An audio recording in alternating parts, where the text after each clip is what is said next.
जाएगा। देखो,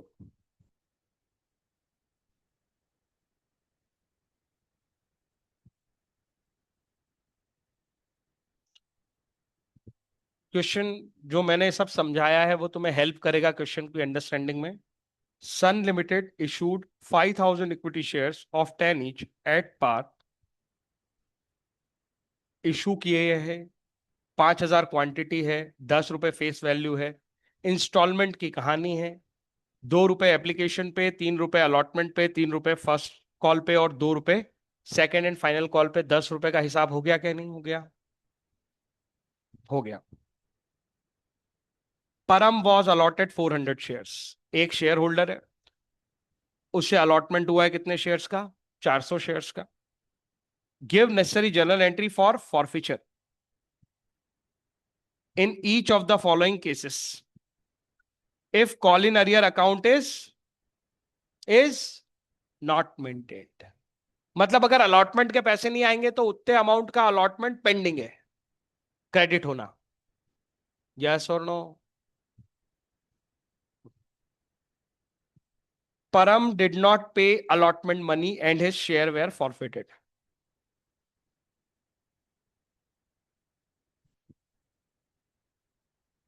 क्या हमें सारी एंट्री करने की जरूरत है? नहीं, हमें सीधे फॉरफीचर की एंट्री करनी है। मुझे बताओ, किस पॉइंट ऑफ टाइम पे डिसाइड हुआ है केस ए में कि हम इसके शेयर फॉरफिट कर रहे हैं? अलॉटमेंट मनी नॉट रिसीव्ड, इस दिन हमने तय कर लिया कि हम इसके 400 शेयर फॉरफिट कर रहे हैं। अभी तक हमने कितनी बार शेयर कैपिटल ड्यू की होगी? कितने अमाउंट से की होगी? एप्लीकेशन वाला ड्यू और अलॉटमेंट वाला ड्यू। क्या फर्स्ट कॉल का ड्यू आया होगा? नहीं, उसके पहले ही फॉरफिचर कर रहे हैं। तो शेयर कैपिटल, जब मैं फॉरफिचर की एंट्री कर रहा हूं, फॉरफिचर की एंट्री में मैंने तुम्हें सबसे पहले कहा कि यार उसकी वो लाइबिलिटी खत्म करो, वो जो शेयर कैपिटल है उसको कैंसिल करो। आज तक जितनी शेयर कैपिटल ड्यू हुई है वो कैंसिल होगी। ये जो मैं बार बार बोल रहा हूं ना, ये स्टेटमेंट तुम्हें बोलना सीखने हैं, इसी से ये एंट्री 1 सेकंड में हो जाएगी।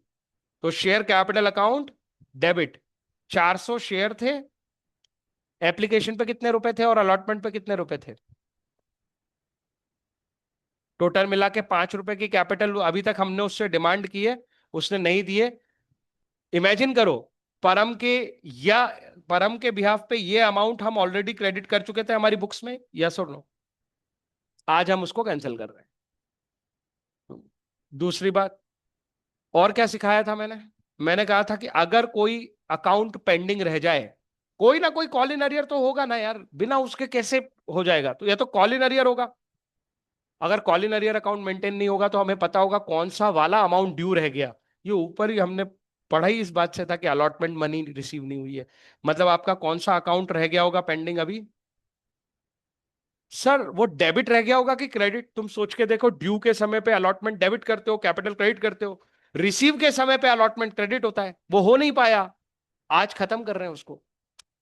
बैंक में पैसे मिलके तो वो खत्म नहीं हुआ, कैंसिल करके ही खत्म कर रहे हैं। Are you getting my point? Yes or no? तो शेयर अलॉटमेंट अकाउंट 400 × 3, जहां तक मुझे याद है, ठीक है? 3 रुपए ही थे ना अलॉटमेंट पे इसके। तो हमने आज तक इसकी कैपिटल इतनी क्रेडिट कर दी थी, मतलब इससे पूरे मिला के कितने रुपए मांगे थे? और इजी लैंग्वेज कर देता हूं, 2,000 रुपए मांगे थे। उसमें से ये वाले पैसे तो इसने दिए ही नहीं, 400 × 3। तो हम आगे से कह रहे हैं भैया तू देना भी मत, अब हम ड्यू भी नहीं रख रहे तेरा। और जो तूने 400 × 2 दिए थे ना, वो तो हम खा गए। आई बात समझ में कि नहीं आई? शेयर फॉरफीचर अकाउंट करके लिख सकते हैं। कठिन लगा? लॉजिक से करोगे तो इसका कोई क्वेश्चन नहीं है जो तुम्हें कठिन लगेगा। ठीक है? दूसरा केस क्या दिया है उसने? अच्छा, इसको चेक कर लो, यही आंसर है कि नहीं है इस केस का? यही नाम लिखे हैं कि नहीं लिखे हैं? यही अमाउंट लिखे हैं कि नहीं लिखे हैं? हाँ। अगला केस क्या है इसका? केस 2।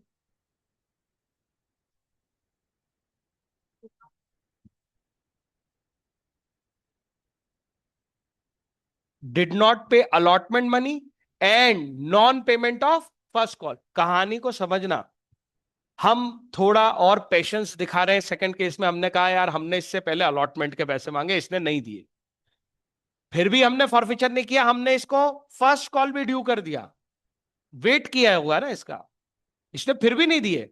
उस दिन हमने डिसाइड किया कि अब तो क्या करेंगे, फॉरफिचर। मतलब सेकंड कॉल ड्यू नहीं करेंगे, उसके पहले क्या करेंगे, फॉरफिचर।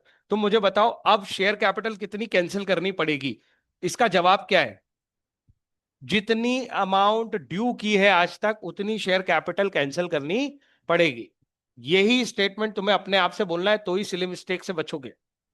तो शेयर कैपिटल कितनी ड्यू हो गई है? 400 शेयर है इसके, 3 रुपए के बाद 2 रुपए और ड्यू हो गए फर्स्ट कॉल के। अच्छा, फर्स्ट कॉल पे भी 3 ही है, तो टोटल मिला के कितने रुपए? 8 रुपए ड्यू हो गए। तो 8 रुपए आज हम कैंसिल कर रहे हैं। वहां क्रेडिट हुए हैं ये बार बार, एप्लीकेशन पे 2 रुपए क्रेडिट हुए हैं, फिर फर्स्ट अलॉटमेंट पे 3 क्रेडिट हुए हैं, और फर्स्ट कॉल पे क्रेडिट हुए हैं 3 रुपए। इमेजिन करोगे उतना स्ट्रांग हो जाओगे। 8 रुपए तुम कैपिटल इस बंदे के नाम पे क्रेडिट कर चुके हो। मैं इसीलिए क्या सिखाया था, तुमने पहले दिन बोला था, मैंने कहा था एक शेयर पे खेलो, फिर सब इजी है, अमाउंट अमाउंट मत सोचो। तो हर शेयर पे 8 रुपए डिमांड कर चुके हैं हम फर्स्ट कॉल तक, तो इसके ये 8 रुपए इसके भी डिमांड हुए होंगे 400 शेयर पे, और इसने नहीं दिए हैं, तो हम इसकी कैपिटल कैंसिल कर रहे हैं। जैसे ही डेबिट करते हैं शेयर कैपिटल अकाउंट, मतलब ये ऑनरशिप से हो गया बाहर। इसका लीगल इंपैक्ट क्या है इस एंट्री का? ये ऑनर नहीं रहा। इसके 2 अकाउंट थे, कॉल इन अरियर तो मेंटेन नहीं है, नहीं तो एक ही नाम आता कॉल इन अरियर। लेकिन एक तो इसके शेयर अलॉटमेंट के पेंडिंग थे, वो खत्म कर देते हैं। कितने थे पेंडिंग? 3 रुपए। और इसके शेयर फर्स्ट कॉल का पेंडिंग था, डेबिट होके बैठा था वो, बैंक में तो पैसे आए नहीं, उसको भी हम कर देते हैं कैंसिल। हमने कब्जा कितने किए होंगे?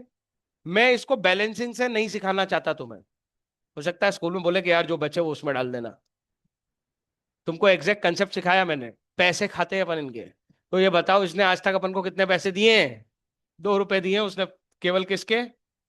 एप्लीकेशन के। वही वाले हम कब्जा कर रहे हैं। और उसका नाम कैंसिलेशन में क्यों नहीं आया? अरे वो देखो डेबिट भी हो गया होगा और क्रेडिट भी हो गया होगा, फर्स्ट शेयर एप्लीकेशन बचा ही नहीं है। लॉजिक से सोचो। हाँ, तो शेयर फॉरफीचर अकाउंट, क्या ये कठिन लग रहा है? ये हमारा टैली हो गया, 8 रुपए और 8 रुपए, 8 रुपए का हिसाब कर दिया।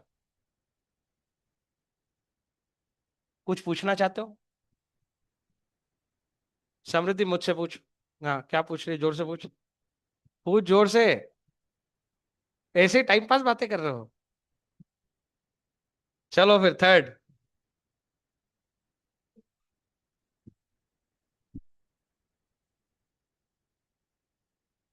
फर्स्ट अलॉटमेंट के पैसे दिए कि नहीं दिए उसने? दे दिए। फर्स्ट कॉल के नहीं दे रहा है और सेकंड कॉल के भी नहीं दे रहा है। फॉरफीचर करना है। शेयर कैपिटल कितने से डेबिट होगी? आज तक जितनी ड्यू हुई है सारी रिवर्स, 10 रुपए। कोई कंफ्यूजन है किसी को? इसलिए बोल रहा हूं, उसका कंसेप्ट बोलो बार बार, जिस भी चीज को एंटर करो उसका पहले उसका कंसेप्ट बोलो, तो वो साउंड हो जाएगा। 2, क्या क्या रिवर्स करना है? एप्लीकेशन ड्यू होके मिल गई, अलॉटमेंट ड्यू होके मिल गया, तो उनको तो रिवर्स करने का सवाल नहीं उठता। कौन होगा रिवर्स? ये हमारी बुक्स में खड़े रह गए होंगे। शेयर फर्स्ट कॉल जो कि था 3 रुपए का, मुझे जहां तक याद है, और to share second and final call, ये 2 रुपए का है। तो ये 5 रुपए हम रिवर्स कर रहे हैं जो ड्यू कर दिए थे और रिसीव नहीं हुए। किस अकाउंट पे कितने पैसे गए थे वो अब क्रेडिट हो रहे हैं, पहले वो डेबिट रह गए। हमने कितने पैसे खा लिए इस बार? 5 रुपए। तो हिसाब टैली हो गया 10 रुपए का। ये और 3, 5 रुपए रिवर्स हो गए, और 5 रुपए पर शेयर हमने उसके फॉरफिट कर लिए, तो ये चले जाएंगे शेयर फॉरफिचर अकाउंट में। और कोई केस है? समझ में आया ये? आज मैंने इसका बेसिक समझा दिया तुम्हें। अब हम इस पे आराम से तेजी से क्वेश्चन कर सकते हैं। अगर तुम्हें ये एंट्रीज इजी लग रही है तो आगे की भी सब एंट्रीज ऐसी ही हैं, छोटे मोटे कुछ एक दो कंसेप्ट हैं, वो मैं तुम्हें सिखा दूंगा।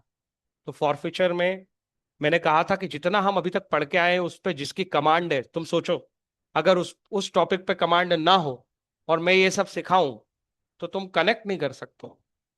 इसलिए उस पार्ट को रिवाइज अच्छे से कर लो, आज का मौका और मिल गया है। जितना वो पार्ट रिवाइज रहेगा उतना ये काम आसान रहेगा। ठीक है, फॉरफीचर की एक ही एंट्री होती है।